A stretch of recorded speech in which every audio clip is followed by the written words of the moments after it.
ಶ್ರೀ ಗುರುಭ್ಯೋ ನಮಃ. ಹರಿಕಥಾಮೃತಸಾರದ 122ನೇ ಭಾಗವನ್ನು ಈಗ ಶ್ರವಣ ಮಾಡಬೇಕು. 121ನೇ ಭಾಗ ಕಳೆದ ದಿವಸ ಕೊನೆಗೊಂಡಾಗ ಆವೇಶಾವತಾರ ಸಂಧಿ 21ನೇ ಸಂಧಿಯ 24ನೇ ಪದ್ಯ ಕೊನೆಗೊಂಡಿತ್ತು. 18ನೇ ಕಕ್ಷಾದಲ್ಲಿ ಯಾವ್ಯಾವ ದೇವತೆಗಳಿದ್ದಾರೆ ಅಂತನ್ನೋದನ್ನು ನಾವು ಅಲ್ಲಿ ಶ್ರವಣ ಮಾಡ್ತಿದ್ವಿ.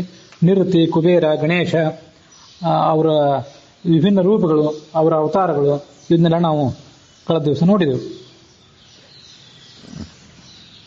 ಈಗ 25ನೇ ಈ ಪದ್ಯದಲ್ಲಿ 8 ವಸುಗಳ ಬಗ್ಗೆ ಶ್ರವಣ ಮಾಡಬೇಕು.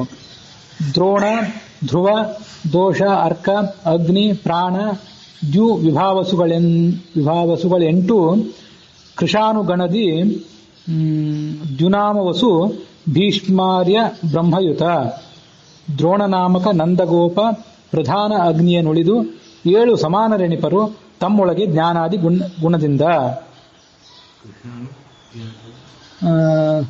ಕೃಷಾನುಗಣದಿ, ಕೃಷಾನು ಶ್ರೇಷ್ಠ ಅಂತ ಅಲ್ಲಿ ಪಾಠ.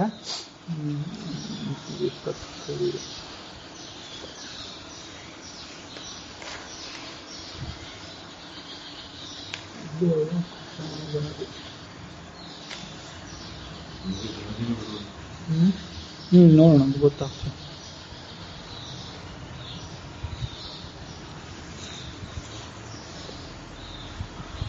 ಸರಿ, ಈ 8 ಜನ ವಸುಗಳ ಬಗ್ಗೆ ಈಗ ಹೇಳ್ತಿದ್ದಾರೆ ಅಂತ ನಾನು ಹೇಳಿದೆ. ಅದರಲ್ಲಿ ಅವರವ್ರ ಹೆಸರುಗಳನ್ನು ಇಲ್ಲಿ ಕೊಡ್ತಾರೆ. ಈಗ ದ್ರೋಣ, ಧ್ರುವ, ದೋಷ, ಅರ್ಕ, ಅಗ್ನಿ ಮತ್ತು ಪ್ರಾಣ, ಜ್ಯು ಮತ್ತು ವಿಭಾವಸು, ಇವರು 8 ಜನ ವಸುಗಳಾಗಿದ್ದಾರೆ. ಅವರಲ್ಲಿ ಜ್ಯುನಾಮಕ ವಸು ಇದ್ದಾನಲ್ಲ, 7ನೇ ಹೆಸರು ಏನು ಬಂದಿದೆ ಅಲ್ಲಿ, ಅವನು ಭೀಷ್ಮನಾಗಿ ಜನಿಸಿದ. ಆ ರೂಪದಲ್ಲಿ ಅವನಿಗೆ ಬ್ರಹ್ಮದೇವರ ಒಂದು ಸನ್ನಿಧಾನ, ಬ್ರಹ್ಮದೇವರ ಆವೇಶನೂ ಕೂಡ ಇತ್ತು. ಹಾಗಾಗಿ ಮಹಾಪರಾಕ್ರಮಿಯಾಗಿದ್ದ ಅವನು. ದ್ರೋಣನಾಮಕ ವಸು ಇದ್ದಾನಲ್ಲ, ಅವನು ನಂದಗೋಪನಾಗಿ ವೈಶ್ಯನಾಗಿ ಜನಿಸಿದ.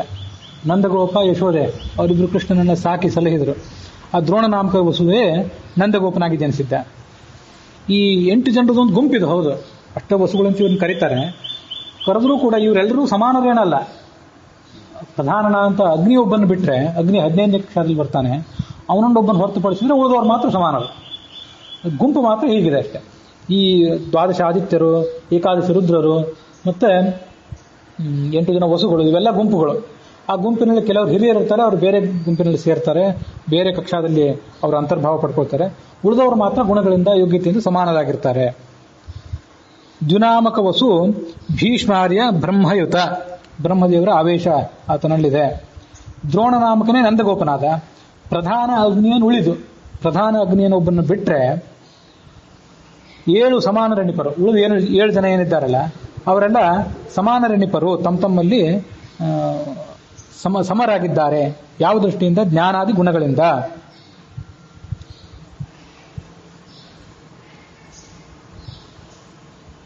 ಇಲ್ಲಿ ಕೃಷಾನುಗಣ ಅಂತಿದೆ. ಕೃಷಾನುಗಣ ಅಂತಂದ್ರೆ ಅದನ್ನ ವಸುಗಣ ಅಂತ ಅರ್ಥ ಮಾಡ್ಕೊಳ್ಬೇಕು.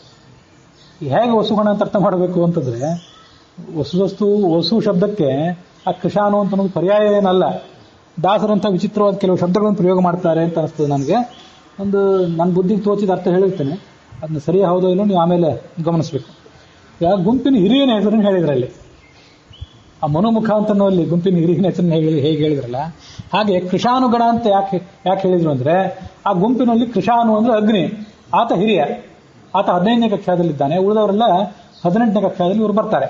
ಹಾಗಾಗಿ ಕೃಷಾನುಗಣ ಅಂತಂದ್ರೆ ಕೃಷಾನುವೇ ಮುಂದಾಳಾಗಿ ಉಳ್ಳಂತಹ ವಸುಗಳ ಗಣ, ಹೀಗೆ ಅರ್ಥ ಅದಕ್ಕೆ. ಹೀಗೆ ಕೃಷಾನುಗಣ ಅಂತನ್ನೋದ್ರಿಂದ ವಸುಗಣ ಅನ್ನೋ ಅರ್ಥವನ್ನು ತಗೊಂಡು, ಅದರಲ್ಲಿ ದ್ಯುನಾಮ ವಸು ಏನಿದ್ದಾನಲ್ಲ, ಅವನು ಭೀಷ್ಮಾರ್ಯನಾಗಿದ್ದಾನೆ, ಭೀಷ್ಮಾಚಾರ್ಯನಾಗಿ ಹುಟ್ಟಿದ್ದಾನೆ ಅಂತ ಹೀಗೆ ತಿಳ್ಕೊಳ್ಬೇಕು. ಅದನ್ನ ವಿಷ್ಣು ರಹಸ್ಯದಲ್ಲಿ ಮತ್ತೆ ಬೇರೆ ಬೇರೆ ಪುರಾಣಗಳಲ್ಲಿ ಸ್ವಲ್ಪ ಇದೇ ಹೆಸರುಗಳನ್ನ ಬೇರೆ ಬೇರೆ ರೀತಿಯಾಗಿ ಹೇಳ್ತಾರೆ. ಆದರೆ ಅದೇ ವ್ಯಕ್ತಿಗಳಿಗೆ ಹೆಸರುಗಳು ಬೇರೆ ಬೇರೆ ಅಂತ ಹೀಗೆ ತಿಳ್ಕೊಳ್ಬೇಕಷ್ಟೇ.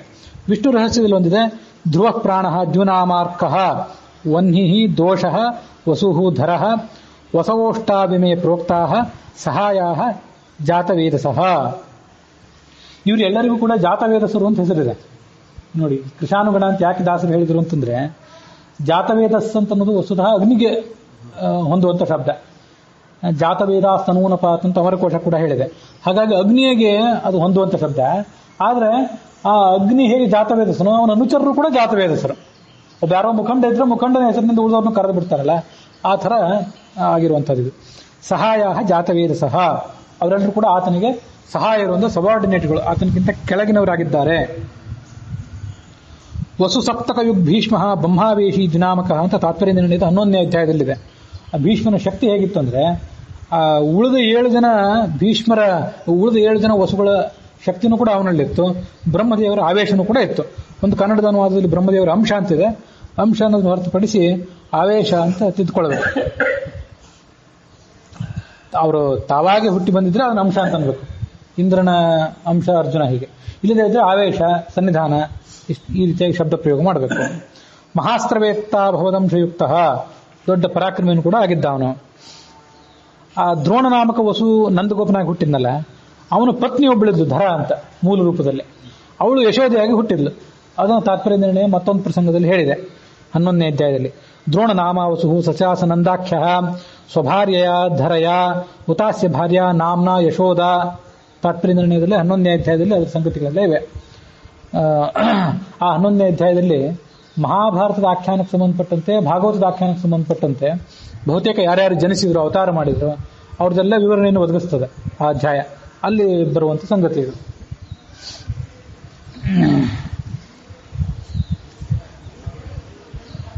ವಸುಗಳಿಗೂ ಕೂಡ ಬೇರೆ ಬೇರೆ ಹೆಸರುಗಳಿವೆ. ಕೆಲವು ಕಡೆ ವಸ್ತು ಅಂತ ಕೂಡ ಕಂಡು ಬರ್ತದೆ. ದ್ಯುನಾಮಕ ವಸು ಅಂತ ನಾವು ಈಗ ಹೇಳಿದ್ವಿ ಈ ಭೀಷ್ಮನ ಹೆಸರನ್ನ.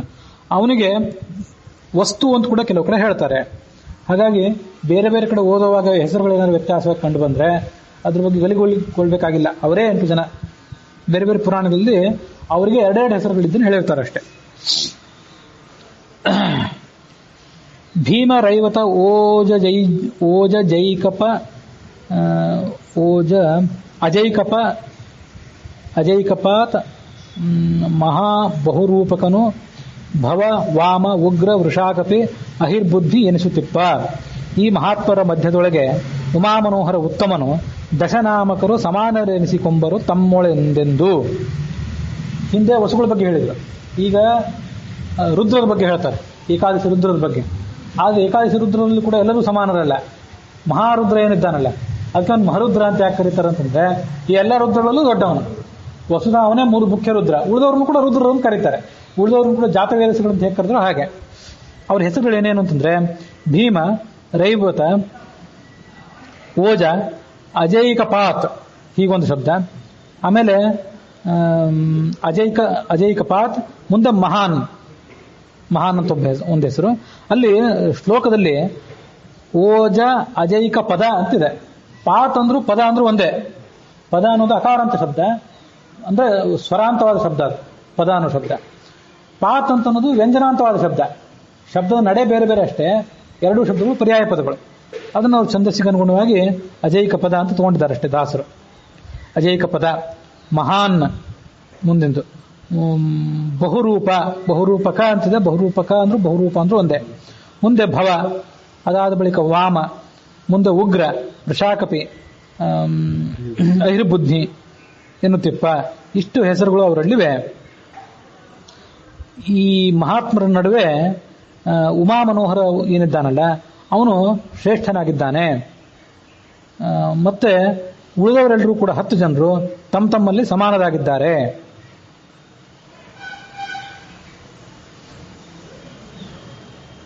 ಈ ರುದ್ರನ ಪರ್ಯಾಯ ಪದಗಳನ್ನ ನಾವು ನೋಡ್ತಾ ಹೋದ್ರೆ ಅಲ್ಲಿ ವೃಷಾಕಪಿ ಅನ್ನೋ ಶಬ್ದನೂ ಇದೆ, ಭವ ಅನ್ನೋ ಶಬ್ದನೂ ಇದೆ.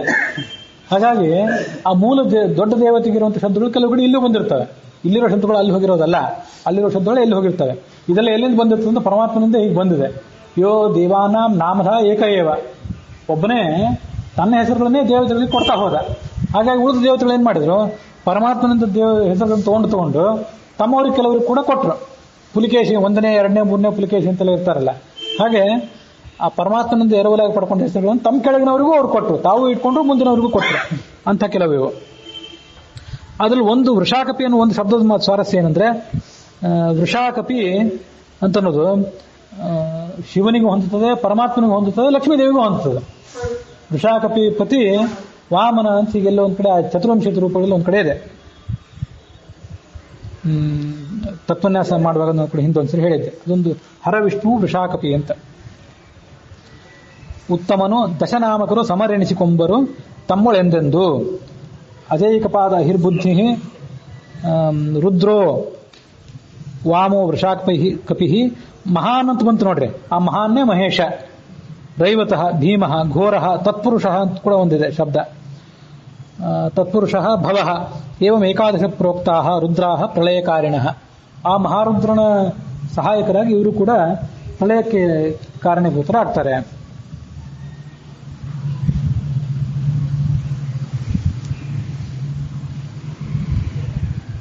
ರೈವತ ಓಜ ಭವ ವೃಷಾಕಪಿ ಅಜೈಕಪಾತ ಅಹಿರ್ಬುದ್ಧಿ ವಿರೂಪಾಕ್ಷ ಅಂತ ಕೂಡ ಕೆಲವು ಕಡೆ ಶಬ್ದ ಇದೆ. ಹೀಗೆ 11 ರುದ್ರರನ್ನ ಈ 18ನೇ ಕಕ್ಷಾದಲ್ಲಿ ಸೇರಿಸಬೇಕು.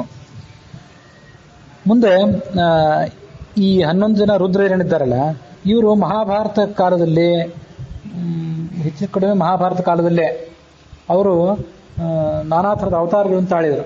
ಅದೆಲ್ಲ ತಾತ್ಪರ್ಯ ನಿರ್ಣಯದಲ್ಲಿ ಹಿಂದೆ ಬಂದಿದೆ. ಆ ತಾತ್ಪರ್ಯ ನಿರ್ಣಯದ ಹಿನ್ನೆಲೆಯಲ್ಲಿ ದಾಸರು ಆ ಅವತಾರಗಳನ್ನು ವರ್ಣನೆ ಮಾಡ್ತಾರೆ. ಭೂರಿ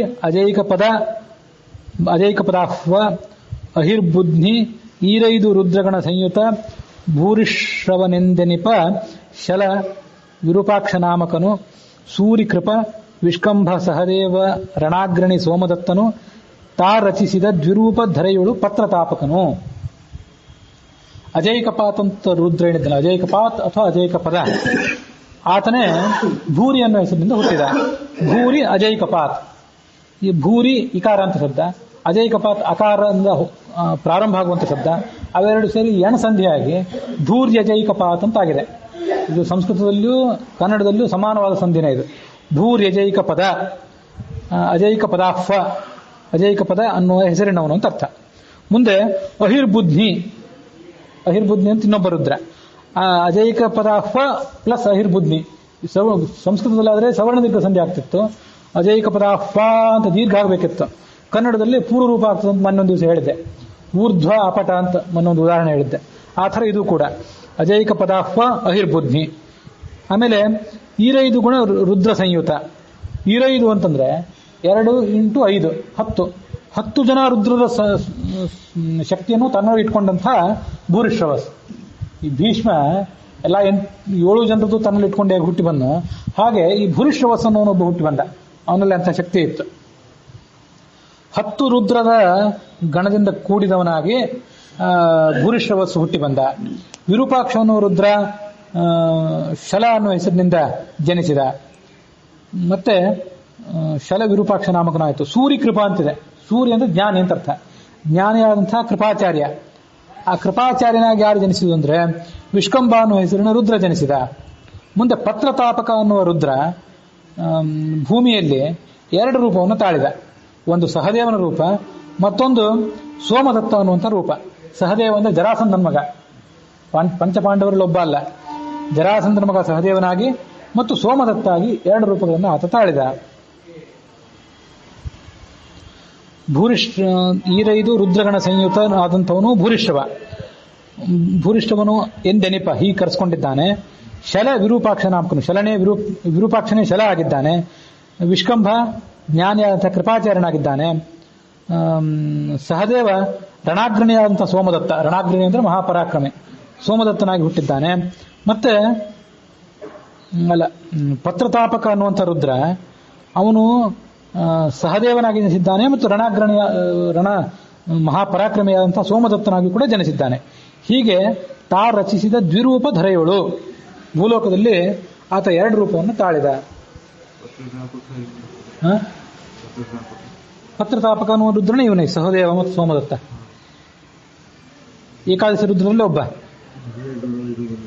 ಎಲ್ಲಿ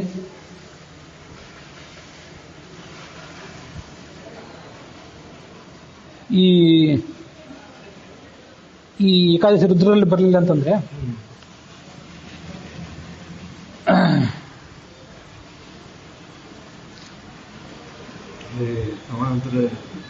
ಬೇರೆ ಇನ್ನೊಂದು ಹೆಸರು ಇರ್ಬೇಕಷ್ಟೆ. ರೈವತ, ಓಜ, ಭವ, ಭೀಮ, ವಾಮ, ಉಗ್ರ, ವೃಷಾಕಪಿ, ಅಜಯಕಪಾತ್, ಅಹಿರ್ಬುದ್ನಿ, ವಿರೂಪಾಕ್ಷ ಅಂತ ಹೀಗಿದೆ. ಅದರಲ್ಲಿ ಪತ್ರತಾಪ ಅಂತನ್ನೋದು ಮತ್ತೊಬ್ಬನಿಗೆ ಇದೇ ಇವರಲ್ಲೇ ಒಬ್ಬನಿಗೆ ಮತ್ತೊಬ್ಬನಿಗೆ ಹೆಸರು ಇದ್ದಿರ್ಬೇಕಷ್ಟೆ.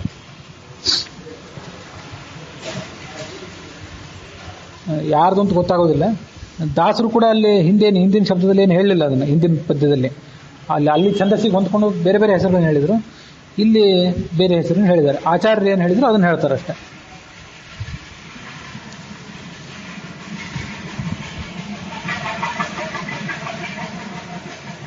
ಪ್ರತೀಪ ಪುತ್ರತಾಮಾಪ್ಯ ಬಾಲ್ಹೀಕೇಶು ಭವತ್ಪತಿ ರುದ್ರೇಶು ಪತ್ರತಾಪಾಖ್ಯ ಸೋಮದತ್ತೋಸ್ತಿ ಚಾತ್ಮಜಃ. ಈ ಮಹಾಭಾರತ ತಾತ್ಪರ್ಯ ನಿರ್ಣಯದ 11ನೇ ಅಧ್ಯಾಯ ನಾನು ಈ ತನಕ ಉದಾಹರಣೆ ಕೊಟ್ಕೊಂಡು ಬಂದದ್ದು. ಅದರಲ್ಲೇ 10-12 ಶ್ಲೋಕಗಳಲ್ಲಿ ಹೀಗೊಂದು ಉದಾಹರಣೆ. ಪ್ರತೀಪನ ಮಗ ಶಂತನುವಿನ ಮಗ ಭೀಷ್ಮ. ಆ ಪ್ರತೀಪನಿಗೆ ಪುತ್ರನಾಗಿ ಬಾಲ್ಹೀಕ ರಾಜ ಬಾಲ್ಹೀಕೇಶು ಭವತ್ಪತಿ, ಬಾಲ್ಹೀಕ ಪ್ರದೇಶದಲ್ಲಿ ಆತ ರಾಜನಾದ. ಅವನು ಯಾರು ಅಂತಂದ್ರೆ ಈ ಪತ್ರತಾಪ ಅನ್ನುವಂಥವನು. ಈ ಅದರ ಪೂರ್ಣ ವಿವರಣೆ ಏನಂತಂದ್ರೆ, ಬಾಲ್ಹೀಕ ರಾಜ ಏನಿದ್ನಲ್ಲ, ಶಂತನು, ದೇವಾಪಿ, ಬಾಲ್ಹೀಕ, ಹೀಗೆ 3 ಜನ ಇದ್ರು. ಅಲ್ಲಿ ಆ ಬಾಲ್ಹೀಕ ರಾಜನ ಮಗನಾಗಿ ಸೋಮದತ್ತ ಹುಟ್ಟಿದ್ದ. ಆ ಸೋಮದತ್ತನಿಗೆ ಭೂರಿ, ಭೂರಿಶ್ರವಸ್ ಮತ್ತು ಶಲ ಅಂತ 3 ಜನ ಮಕ್ಕಳು ಹುಟ್ಟಿದ್ರು. ಶಂತನುವಿನ ಭೀಷ್ಮನ ತಂದೆ ಶಂತನುವಿನ ಅಪ್ಪ ಪ್ರತೀಪ ಮಹಾರಾಜ. ನಮಗೆ ಅಲ್ಲಿಂದ ಹಿಂದೆ ಹೆಸರು ಯಾವುದು ನೆನಪಿಲ್ಲ, ಹಿಂದದನ್ನ ಮಹಾಭಾರತ ಹೇಳುವಾಗ ಒಂದ್ಸರಿ ಹೇಳಿದ್ದೆ ಆದಿಪರ್ವದೊಳಗೆ. ಪ್ರತೀಪ, ಶಂತನು, ಭೀಷ್ಮ ಈ ಹೆಸರುಗಳು ನಮಗೆ ನೆನಪಿರುವಂಥವು. ಆ ಶಂತನುವಿಗೆ ಒಬ್ಬ ಬಾಲ್ಹೀಕ ಅಂತ ಏನು ಸೋದರ ಇದ್ನಲ್ಲ, ಆ ಬಾಲ್ಹೀಕನಿಗೆ ಸೋಮದತ್ತ ಅನ್ನೋ ಒಬ್ಬ ಮಗ ಇದ್ದ. ಬಾಲ್ಹೀಕ ಪುತ್ರ ಅಂತ ಸೋಮದತ್ತ. ಆ ಸೋಮದತ್ತನಿಗೆ ಭೂರಿಶ್ರವಸ್ ಮತ್ತು ಶಲ ಅಂತ 3 ಜನ ಮಕ್ಕಳು. ಅದರಲ್ಲಿ ಭೂರಿಶ್ರವಸ್ ಅಂತ ಏನು ನಡುವಿನವನಿದ್ನಲ್ಲ, ಇತರ 10 ರುದ್ರರ ವಿಶೇಷ ಆವೇಶ ಅವನಲ್ಲಿತ್ತು. ಮತ್ತೆ ಶಿವನ ಆವೇಶನೂ ಕೂಡ ಅವನಲ್ಲಿತ್ತು. ಶಿವನ ವರನೂ ಕೂಡ ಇತ್ತು. ಹಾಗಾಗಿ ಉಳಿದಿಬ್ಬರು ಸಹೋದರರಿಗಿಂತ ಆತ ಬಲಿಷ್ಠನಾಗಿದ್ದ.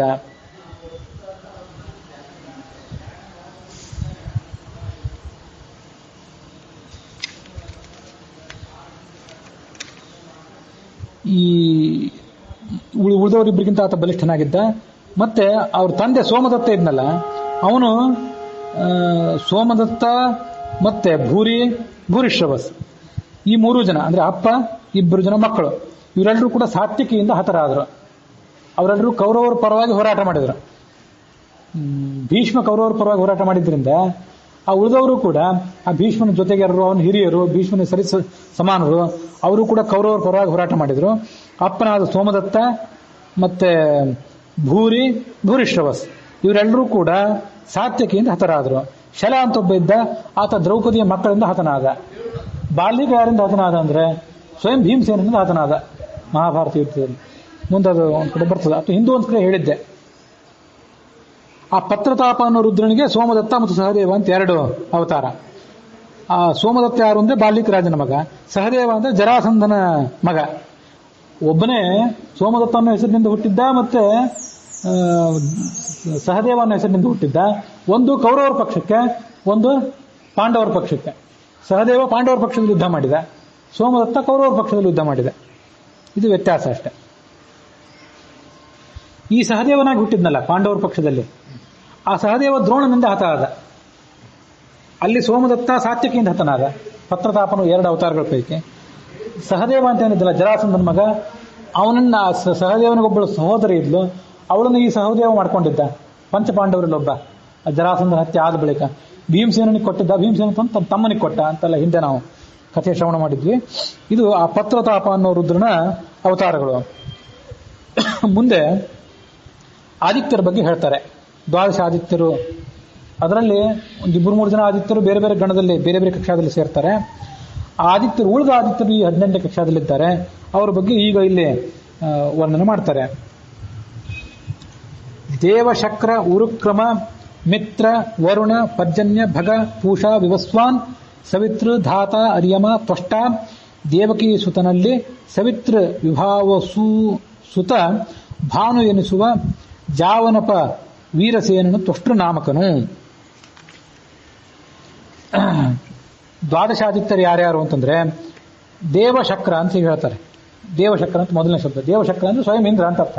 ದೇವತೆಗಳ ಅಧಿಪತಿ ಆದಂತ ಇಂದ್ರ. ಆ ಇಂದ್ರ ಮೊದಲನೆಯವನು. ಅದಾದ್ಮೇಲೆ ಉರುಕ್ರಮ. ಈ ಉರುಕ್ರಮ ಅಂದ್ರೆ ತ್ರಿವಿಕ್ರಮನೇ, ಸ್ವಯಂ ಭಗವಂತನೇ. ಅವನನ್ನ ಉರುಕ್ರಮಸ್ಥ ಸಹಿ ಬಂಧು ರಿಕ್ತಾ ವಿಷ್ಣೋ ಪದೇ ಪರಮೇ ಮಧ್ವ ಉತ್ಸಾಹ ಅಂತ ನಾನು ಹೇಳ್ತಿರ್ತೇನಲ್ಲ ಮಂಗಳಾಚರಣ ರೂಪವಾಗಿ ಇದೆ. ತದಸ್ಯ ಪ್ರಿಯಂ ಅಭಿಪಾಥೋ ಅಶ್ಯಾಂ ನರೋ ಯತ್ರ ದೇವಯವೋ ಮದಂತಿ ಉರುಕ್ರಮಸ್ಯ ಸಹಿ ಬಂಧು ರಿಕ್ತಾ ವಿಷ್ಣೋ ಪದೇ ಪರಮೇ ಮಧ್ವ ಉತ್ಸಾಹ. ಇದು ಋಗ್ವೇದದ್ದು, ಪ್ರಾಯ ಪವಮಾನ ಸೂಕ್ತದ್ದೇ, ಸ್ಪಷ್ಟವಾಗಿ ನೆನಪಿಲ್ಲ. ಉರುಕ್ರಮಸ್ಯ ಬಂಧು ಯಾರು ಅಂದ್ರೆ ಮಧ್ವ. ಉರುಕ್ರಮಸ್ಯ ಸಹಿ ಬಂಧು ರಿಕ್ತಾ ವಿಷ್ಣೋ ಪದೇ ಪರಮೇ ಮಧ್ವ ಉತ್ಸಾಹ. ಅವನು ಪಾದಕಮಲಗಳ ಆರಾಧಕ ಇವನು. ಹೀಗೆ ಅರ್ಥ ತಿಳ್ಕೊಂಡು, ಅರ್ಥ ಗೊತ್ತಿಲ್ಲದೆ ವೇದವಾಕ್ಯ ಹೇಳಿಕ್ಕೆ ಹೋಗೋದಿಲ್ಲ. ಯಾಕಂದ್ರೆ ಹೇಳಿ ಶಾಸ್ತ್ರೀಯ ಸಂಗೀತ ಹಾಡಿದ್ದಕ್ಕೆ ವ್ಯತ್ಯಾಸ ಇದ್ದಂಗೆ ಆಗ್ತದೆ ಆಮೇಲೆ. ಅದಕ್ಕಾಗಿ ಯಾವುದಕ್ಕೆ ಗೊತ್ತಿರ್ತದೋ, ಯಾವುದಕ್ಕೆ ಅರ್ಥ ಗೊತ್ತಿದೆಯೋ ಆ ವೇದವಾಕ್ಯದಿಂದ ಮಂಗಳಾಚರಣೆಯಲ್ಲಿ ಬಳಕೆ ಮಾಡ್ಕೊಳ್ಳಿಕ್ಕೆ ಒಂದು ಅಭ್ಯಾಸ ಮಾಡ್ಕೊಂಡಿದೆ. ತ್ರಿವಿಕ್ರಮ ಅಂದ್ರೆ ಅರ್ಥ ಗೊತ್ತು, 3 ಹೆಜ್ಜೆಗಳನ್ನಿಟ್ಟವನು. ಅಮಿತ ವಿಕ್ರಮ ಅಂದ್ರೆ ಭಾರಿ ಪರಾಕ್ರಮ ಇದ್ದವನು, ಅದು ಗೊತ್ತು. ವಿಕ್ರಮ ಅನ್ನೋ ಶಬ್ದಕ್ಕೂ ಅಂತ ಅರ್ಥ ಗೊತ್ತಿದ್ದೇ ಇದೆ. ಉರುಕ್ರಮ ಅಂತಂದ್ರೆ ಉರು ಅಂದ್ರೆ ಬಹಳ ಶ್ರೇಷ್ಠ ಅಂತ ಅರ್ಥ. ಅಮಿತ ಅಂದ್ರು ಶ್ರೇಷ್ಠ ಅಂದ್ರೆ ಒಂದೇ. ಹಾಗಾಗಿ ಉರುಕ್ರಮ ಅಂತ ಅವನಿಗೆ ಹೆಸರು. ಈ ತ್ರಿವಿಕ್ರಮ ಅಂತ ಹೆಸರಿಟ್ಕೊಂಡವರಿದ್ದಾರೆ, ಅಮಿತ ವಿಕ್ರಮ ಅಂತ ಹೆಸರಿಟ್ಕೊಂಡವರಿದ್ದಾರೆ. ಆದ್ರೆ ಉರುಕ್ರಮ ಅಂತ ಹೆಸರಿಟ್ಕೊಂಡವ್ರು ಯಾರಿಲ್ಲ. ಆದ್ರೆ ಇಂಥದೊಂದು ಅಭ್ಯಾಸ ಮಾಡ್ಕೊಳ್ಬೇಕು, ವೈದಿಕ ಹೆಸರುಗಳನ್ನ ನಾವು ಇಡುವಂಥದ್ದನ್ನು. ಮೊನ್ನೆ ನಾವೊಂದ್ಸರಿ ಇಲ್ಲಿ ಮಹಾಭಾರತ ಭಾಗವತ ಇತ್ಯಾದಿಗಳನ್ನು ಓದುವಾಗ ನೋಡಿದ್ರೆ, ನಾವೆಲ್ಲ ಭಗವಂತನಿಗೆ ವಾಚಕವಾದ ಹೆಸರುಗಳನ್ನ ಇಟ್ಕೊಳ್ತಾ ಹೋಗ್ತೇವೆ. ಕೇಶವ, ನಾರಾಯಣ, ಮಾಧವ, ವಿಷ್ಣು ಸಹಸ್ರನಾಮದಲ್ಲಿ ಬಂದಂಥ ಹೆಸರುಗಳು. ಸಾಧ್ಯ ಆದಷ್ಟು ಭಗವಂತನ ನೇರವಾಗಿ ಹೇಳ್ತಿರ್ಬೇಕು, ಭಗವಂತನ ನೆನಪಾಗಬೇಕು ಆ ಹೆಸರುಗಳನ್ನ ಕೇಳಿದ್ರೆ. ಅಂತ ಹೆಸರುಗಳನ್ನ ಇಟ್ಕೊತಾ ಹೋಗ್ತೇವೆ. ಆದ್ರೆ ವೇದ ಕಾಲದ ಹೆಸರುಗಳನ್ನ ನೋಡಿದ್ರೆ, ಋಷಿಗಳ ಹೆಸರುಗಳನ್ನ ನೋಡಿದ್ರೆ ವಿಚಿತ್ರವಾದ ಹೆಸರುಗಳು. ಅದು ನೋಡಿದ್ರೆ ಕೆಲವು ಶಬ್ದಗಳು ಶುನಕ ಅಂದ್ರೆ ನಾಯಿ ಅಂತ ಅರ್ಥ, ಬೇರೆ ಏನಲ್ಲ. ನಾಯಿ ಅನ್ನೋ ಹೆಸರಿನ ಒಬ್ಬ ಋಷಿ ಶೌನಕ ಅಂತ ದೊಡ್ಡ ಕುಲಪತಿ ಅವರು, ಆ ಶೌನಕರ ವಂಶದಲ್ಲಿ ಬಂದವರು. ಆ ಶೌನಕರ ಆಧಿಪತ್ಯದಲ್ಲಿ ಏನು ಕುರುಕುಲ ನಡೆಯುತ್ತಲ್ಲ ಅಲ್ಲ ನೈಮಿಷಾರಣ್ಯದಲ್ಲಿ, ಅಲ್ಲೇ ಈ ಭಾಗವತ ಮಹಾಭಾರತ ಇತ್ಯಾದಿ ಪ್ರವಚನ ನಡೆದದ್ದು. ಹಾಗಾಗಿ ಶೌನಕ, ಶುನಶೇಫ, ಶುನಃ ಪುಚ್ಛ. ಪುಚ್ಛ ಅಂದ್ರೆ ಬಾಲ, ನಾಯಿ ಬಾಲದವನು ಅಂತ ಅರ್ಥ. ಶುನಶೇಫ, ಶೇಫ ಅಂದ್ರೆ ಇನ್ನೂ ಹೊಲಸಾದ ಅರ್ಥ, ನೀವೇ ತಿಳ್ಕೊಳ್ರಿ. ಇಂಥ ವಿಚಿತ್ರವಾದ ಹೆಸರುಗಳನ್ನ ಇಡ್ತಿದ್ರು. ಯಾಕೆ ಇಡ್ತಿದ್ದಿರಬಹುದು ಅಂತಂದ್ರೆ, ನಮಗೆ ಅಂತ ಹೆಸರು ಇಟ್ಕೊಂಡ್ರೆ ನಮಗೂ ಇಟ್ಕೊಂಡವ್ರಿಗೂ ಮುಜುಗರ, ಮತ್ತೆ ಕರೆಯವರಿಗೂ ಅದನ್ನು ಅಪಹಾಸ್ಯ ಮಾಡಿ ತಿರುಚಿ ಅದನ್ನೆಲ್ಲ ಕಿತ್ತಾಡಿ ಹೆಸರುಗಳನ್ನು ಕರೀತಾರೆ. ಅದಕ್ಕಾಗಿ ನಾವು ನೇರವಾಗಿ ಕೇಶವ, ನಾರಾಯಣ, ಮಾಧವ ಅಂತ ಇಡ್ತೇವೆ. ಆದ್ರೆ ಆ ಋಷಿಗಳು ಯಾವ ಅನುಸಂಧಾನದಲ್ಲಿ ಇಡ್ತಿದ್ರು, ಯಾವಾಗಲೂ ಯಾವ ಆಲೋಚನೆ ಇರ್ತಿದ್ರು ಅಂತಂದ್ರೆ, ನಾವು ಅಸಹ್ಯ ಅಂತ ಭಾವಿಸಿದ ಶಬ್ದಗಳೆಲ್ಲ ಅವರಿಗೆ ಬಹಳ ಪವಿತ್ರವಾದ ಹೆಸರುಗಳು, ಎಲ್ಲವೂ ಭಗವಂತನ ಹೇಳ್ತವೆ. ಹಾಗಾಗಿ ಆ ಹೆಸರುಗಳನ್ನ ನಾವು ಇಟ್ಕೊಳ್ಬೇಕು ಅಂತ. ಆ ಶುನಶೇಫ, ಶುನಃ ಪುಚ್ಛ ಇವರೆಲ್ಲ ವಿಶ್ವಾಮಿತ್ರನಿಗೆ ಸಂಬಂಧಪಟ್ಟವರು. ಮಹಾಭಾರತದಲ್ಲಿ ಮುಂದೆ ಅವ್ರ ಬಗ್ಗೆ ಅದೆಲ್ಲ ಬರೋದಿದೆ. ಹಾಗಾಗಿ ಸಾಧ್ಯ ಆದಷ್ಟು ಆ ವೈದಿಕ ಹೆಸರುಗಳನ್ನು ಇಟ್ಕೊಳ್ಳೋದೊಂದು ಅಭ್ಯಾಸ ಮಾಡಬೇಕು. ಇಲ್ಲದೇ ಇದ್ರೆ ನಮಗೆ ಆ ವೈದಿಕ ಪರಂಪರೆ ತಪ್ಪಿ ಹೋಗ್ತದೆ. ಒಂದೊಂದ್ಸರಿ ನಮಗೆ ನಾವು ಸುಮ್ಮನೆ ಹಾಸ್ಯದಲ್ಲಿ ನಮ್ಮಲ್ಲೇ ನಾವು ಮಾತಾಡ್ಕೊಳ್ಳುವಾಗ ಹೇಳೋದಿದೆ. ನಮ್ಮನ್ನ ಈ ಆರ್ಯ ಸಮಾಜದ ದಯಾನಂದ ಸರಸ್ವತಿಯವರು, ನೀವಂತ ವೈದಿಕರು ವೇದ ಪರಮ ಪ್ರಮಾಣ ಅಂತ ಹೇಳ್ತಿರೋದು, ಆದ್ರೆ ವೇದಗಳಿಗೆ ಸಂಬಂಧಪಟ್ಟಂತೆ ನೀವು ಏನ್ ಮಾಡ್ತೀರಿ, ಪೌರಾಣಿಕರು ನೀವು ಅಂತ ನಮ್ಮನ್ನ ಅವರ ಅಪಹಾಸ್ಯ ಮಾಡ್ತಿದ್ರು. ನಾವು ವಿಷ್ಣು ತತ್ವ ನಿರ್ಣಯ ಮೊದಲಾದ ಗ್ರಂಥಗಳಲ್ಲಿ ಶಂಕರಾಚಾರ್ಯರು ಮಾಡಿದ್ರು, ರಾಮಾನುಜಾಚಾರ್ಯರು, ಮಧ್ವಾಚಾರ್ಯ ಎಲ್ಲರೂ ಕೂಡ ದೊಡ್ಡ ಪ್ರಮಾಣದಲ್ಲಿ ವೇದಗಳಿಗೆ ಪಾರಮ್ಯವನ್ನು ಸಾಧನೆ ಮಾಡಿ, ವೇದಗಳು ನಮ್ಗೆ ಆಧಾರ ಅಂತ ಹೇಳಿ ಆ ವೇದಗಳ ಅರ್ಥ ನಿರ್ಣಯ ಮಾಡ್ಲಿಕ್ಕಾಗಿ ಬ್ರಹ್ಮಸೂತ್ರಗಳನ್ನು ವೇದವ್ಯಾಸರು ರಚನೆ ಮಾಡಿದ್ರು. ವೇದಾರ್ಥ ತಿಳಿದೇ ಇದ್ದಾಗ ಮತ್ತೆ ಮಹಾಭಾರತ, ಭಾಗವತ, ಪುರಾಣ ಇತ್ಯಾದಿ ರಚನೆ ಮಾಡಿದ್ರು ಅಂತೆಲ್ಲ ಹೇಳಿದ್ರು. ಆದ್ರೆ ನಿತ್ಯ ನಮ್ಮದೊಂದು ವಾಕ್ಯನೂ ಕೂಡ ವೇದಾಧ್ಯಯನ ಇಲ್ಲ, ಒಂದು ವಾಕ್ಯನೂ ವೇದಾಧ್ಯಯನ ನಾವು ಮಾಡ್ತಿಲ್ಲ. ಅದು ನಮಗೆ ಬಹಳ ಖೇದಕರವಾದ ಸಂಗತಿ.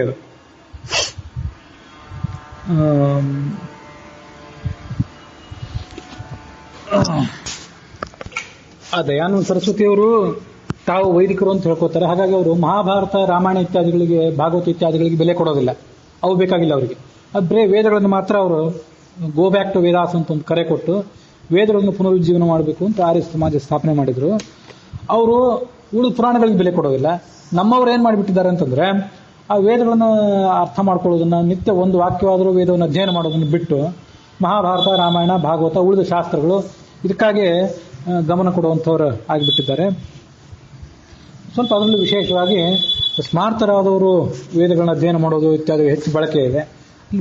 ನಮ್ಮಲ್ಲಿ ಮಾಧ್ವರಲ್ಲಂತೂ ಆ ವೇದಾಧ್ಯಯನದ ಒಂದು ಪರಿಪಾಠನೆ ಕಡಿಮೆ ಆಗಿಬಿಟ್ಟಿದೆ. ವಸ್ತುತಃ ವೇದ ಅಂತಂದ್ರೆ ಎಷ್ಟು ಮಹತ್ವದ್ದು ಅಂತಂದ್ರೆ ವೇದೈಶ್ಚ ಸರ್ವೈರಹಮೇವ ವೇದ್ಯ. ಹಿಂದೆ ಒಂದ್ಸರಿ ಭಗವದ್ಗೀತಾದಲ್ಲಿ ಬಂದದನ್ನು ಹೇಳಿದ್ದೆ. ನಾನು ವೇದಗಳಿಂದಲೇ ವೇದ್ಯ, ವೇದಗಳನ್ನು ಬಿಟ್ಟು ಬೇರೆ ಯಾವುದನ್ನು ನಾನು ವೇದ್ಯ ಅಲ್ಲ. ವೇದಗಳ ಮೂಲಕವಾಗಿ ಆತನನ್ನು ತಿಳ್ಕೊಳ್ಬೇಕು. ಆದರೆ ಉಳಿದು ಪುರಾಣಗಳ ಮಹತ್ವ ಎಂಥದ್ದಿದೆ ಅಂದ್ರೆ, ಸ್ಕಂದ ಪುರಾಣದ ಒಂದು ಮಾತನ್ನ ಆಚಾರ್ಯರು ಭಾಗವತ ತಾತ್ಪರ್ಯದಲ್ಲಿ 1ನೇ ಅಧ್ಯಾಯದ 4ನೇ ಸ್ಕಂದದ 4ನೇ ಅಧ್ಯಾಯದಲ್ಲಿ 24ನೇ ಶ್ಲೋಕಕ್ಕೆ ಸಂಬಂಧಪಟ್ಟಂತೆ ಹೇಳ್ತಾರೆ. ಭಾರತಂ ಬ್ರಾಹ್ಮಣಾದೀನಾಂ ವೇದಾರ್ಥ ಪರಿವಿತ್ತಯೇ ತಯವ ವೇದಾಸ್ತ್ವನ್ಯೇಷಾಂ ನರ್ತೆ ತತ್ ಕಸ್ಯಜಿತ್ ಸುಖಂ. ವೇದಗಳಿಂದ ಭಗವಂತನ ಅಧ್ಯಯನ ಮಾಡಬೇಕು ಅಂತಂದ್ರೆ ಹಾಗಾದ್ರೆ ಮಹಾಭಾರತ ರಾಮಾಯಣ ಇತ್ಯಾದಿಗಳು ಬೇಡವಾ ಉತ್ತಮರಾದಂಥ ಬ್ರಾಹ್ಮಣರಿಗೆ, ಜ್ಞಾನಿಗಳಿಗೆ ಅಂತಂದ್ರೆ ಅವರಿಗೂ ಬೇಕೇ. ವೇದಗಳಿಂದ ಏನು ಅರ್ಥವನ್ನು ಹೊರಡಿಸಬೇಕು ಅಂತ ಅನ್ನೋದನ್ನು ತೀರ್ಮಾನ ಮಾಡಬೇಕಾದ್ದು ಮಹಾಭಾರತ ರಾಮಾಯಣ ಇತ್ಯಾದಿಗಳ ಮೂಲಕ. ಭಾರತ ಅಂತ ಅನ್ನೋದು ವೇದಾರ್ಥ ಜ್ಞಾನಕ್ಕಾಗಿ ಈ ಜ್ಞಾನಿಗಳಾದಂಥ ಬ್ರಾಹ್ಮಣರಿರಬೇಕು. ಯಾರು ವೇದಗಳನ್ನು ಅರ್ಥ ಮಾಡ್ಕೊಳ್ಳಿಕ್ಕೆ ಸಾಧ್ಯ ಇಲ್ವೋ ಅಂಥವರಿಗೆ ತಯವ ವೇದಾಸ್ತ್ವನ್ಯೇಷ, ಜ್ಞಾನಿಗಳಾದಂಥವ್ರನ್ನ ಹೊರತುಪಡಿಸಿ ಸಾಮಾನ್ಯರು ಯಾರಿರ್ತಾರಲ್ಲ ಅವರಿಗೆ ಮಹಾಭಾರತ ಭಾಗವತ ಇವೇ ವೇದಗಳು. ಆ ಮೂಲಕವೇ ಜ್ಞಾನ ಪಡ್ಕೊಂಡು ಅವರು ಸಾಧನೆಯನ್ನು ಮಾಡಬೇಕು. ಒಂದಂತೂ ಖಚಿತವಾದ ಮಾತು, ನರ್ತೆ ತತ್ ಕಸ್ಯಚಿತ್ ಸುಖಂ. ಅಂತೂ ಭಾಗವತ ಭಾರತ ಇದನ್ನು ಬಿಟ್ಟರೆ ಯಾರಿಗೂ ಸುಖವೂ ಇಲ್ಲ, ಮೋಕ್ಷವೂ ಇಲ್ಲ. ವೇದವನ್ನು ಓದಬಲ್ಲಂಥವರೇ ಆಗಿರಲಿ, ವೇದವನ್ನು ಓದಲಿಕ್ಕೆ ಸಾಧ್ಯ ಇಲ್ಲದಿದ್ದಂಥವರೇ ಆಗಿರಲಿ, ಯಾರಿಗಾದರೂ ಕೂಡ ಮಹಾಭಾರತ ಭಾಗವತ ಇತ್ಯಾದಿಗಳು ಬೇಕೇ ಬೇಕು.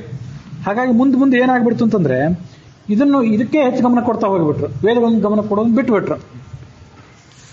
ಸಾಧ್ಯ ಆದಷ್ಟು ದಿವಸಕ್ಕೊಂದು ಸ್ವಲ್ಪ ಆದರೂ ಇಡೀ ವೇದಗಳನ್ನು ಅಧ್ಯಯನ ಮಾಡ್ಲಿಕ್ಕೆ ಆಗೋದಿಲ್ಲ ಅನ್ನೋ ದೃಷ್ಟಿಯಿಂದಲೇ ವೇದವ್ಯಾಸರು ಅದನ್ನು ಋಗ್ ಯಜುರ್ವೇದ, ಸಾಮವೇದ, ಅಥರ್ವವೇದ ಅಂತ ಶಾಖೆಗಳನ್ನಾಗಿ ವಿಂಗಡಣೆ ಮಾಡಿದ್ರು. ನಾವು ಇಡೀ ವೇದಗಳನ್ನ ಅಧ್ಯಯನ ಮಾಡ್ಲಿಕ್ಕೆ ಆಗೋದಿಲ್ಲ ಅನ್ನೋದು ಇರಲಿ, ನಮ್ಮ ವೇದವನ್ನಾದರೂ ಅಧ್ಯಯನ ಮಾಡಬೇಕಲ್ಲ. ಅದನ್ನು ಮಾಡದೆ ಹೋದರೆ ನಾವು ಭ್ರಷ್ಟರಾಗಿಬಿಡ್ತೇವೆ.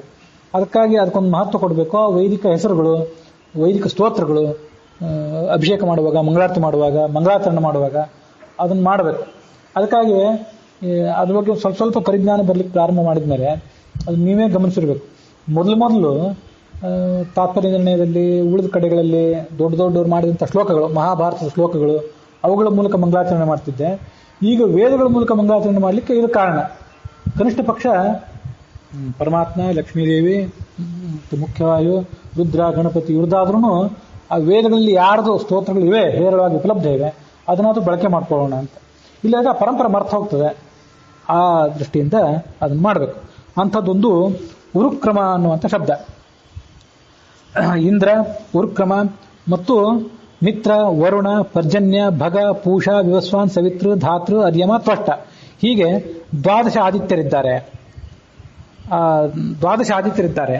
ಅದರಲ್ಲಿ ಸವಿತೃ ಅನ್ನುವಂಥ ಒಬ್ಬ ಆದಿತ್ಯ, ಅದರಲ್ಲಿ ಸವಿತೃ ಅನ್ನುವನೊಬ್ಬ, ಅವನು ಕೃಷ್ಣನ ಪುತ್ರನಾಗಿ ಭಾನು ಅನ್ನುವ ಹೆಸರಿನಿಂದ ಹುಟ್ಟಿದ. ಸತ್ಯಭಾಮಿಯ ಹುಟ್ಟಿಯಲ್ಲಿ ಹುಟ್ಟಿದ. ಜಾತ ಸತ್ಯ ಜಠರೇತ್ರ ನಾಮ್ನ ಭಾನುಸ್ತು ಅಂತ ತಾತ್ಪರ್ಯ 20ನೇ ಅಧ್ಯಾಯದಲ್ಲಿದೆ. ಅವನು ಯಾರು ಅಂತಂದ್ರೆ ವಿವಸ್ವತಃ ಯಹ ಅವರಜಃ. ಈ ವಿವಸ್ವಾನ ಸೂರ್ಯ ಇದ್ದಾನಲ್ಲ, ಜಗತ್ತನ್ನು ಬೆಳಗಿಸುವಂತ ಸೂರ್ಯ, ಅವನ ಸಹೋದರ ಒಬ್ಬ ಇದ್ದಾನೆ. ಅವನು ಅದಿತಿಯ ಮಗನೇ. ಅವನು ಸವಿತಾ ಅನ್ನುವ ಹೆಸರಿನಿಂದನೇ ವಿಖ್ಯಾತನಾಗಿದ್ದಾನೆ. ಕೃಷ್ಣನ ಮೂಲಕವಾಗಿ ಸತ್ಯಭಾಮೆಯಲ್ಲಿ ಆತ ಹುಟ್ಟಿದ. ಇವರೆಲ್ಲರಿಗೂ ಆದಿತ್ಯ ಅನ್ನೋ ಹೆಸರು ಯಾಕೆ ನಮ್ಗೆ ಗೊತ್ತಿರಬೇಕು. ಅದಿತಿಯ ಮಕ್ಕಳಾದ್ರಿಂದ ಇವರೆಲ್ಲರೂ ಆದಿತ್ಯರು.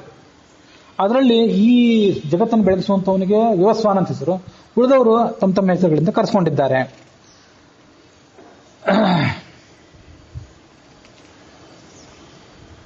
ತ್ವಷ್ಟೃ ಅಂತ ಮತ್ತೊಬ್ಬ ಆದಿತ್ಯ ಇದ್ದಾನೆ. ಅವನು ವೀರಸೇನ ಅನ್ನೋ ಹೆಸರಿನಿಂದ ಹುಟ್ಟಿದ. ಆ ವೀರಸೇನ ಅಂತ ಏನಿದ್ದಾನೆ ಅವನು ಅರ್ಜುನನ ಮಾವ. ಅರ್ಜುನ ಈ ಕಡೆ ತಮಿಳುನಾಡಿಗೆ ಬಂದು ಅಲ್ಲಿ ರಾಜಕುಮಾರಿನ ಮದುವೆ ಆದ್ನಲ್ಲ, ಆ ಚಿತ್ರಾಂಗದೆ, ಅವಳು ತಂದೆ ಅವನು. ಅವನಲ್ಲಿ ಯಮನ ಆವೇಶನೂ ಕೂಡ ಇತ್ತು. ಅದನ್ನೇ ಜಾವನಪ ವೀರಸೇನನು ತ್ವಷ್ಟೃ ನಾಮಕನು. ತ್ವಷ್ಟು ಅನ್ನುವ ಆದಿತ್ಯನೇ, ಜಾವನ ಅಂದ್ರೆ ಯವನ, ಇದು ಕಾಲನಿಯಾಮಕನ ಅಂತ ರುದ್ರ, ಯಮ. ಆ ಯಮನ ಆವೇಶ ಆತನಲ್ಲಿತ್ತು.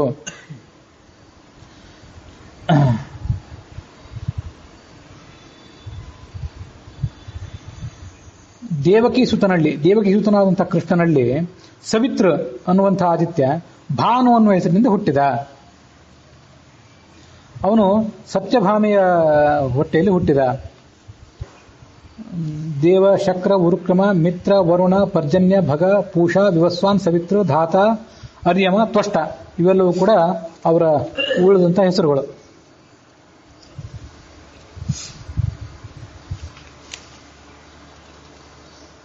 ವೀರಸೇನಲ್ಲಿ ಯಮನ ಆವೇಶ.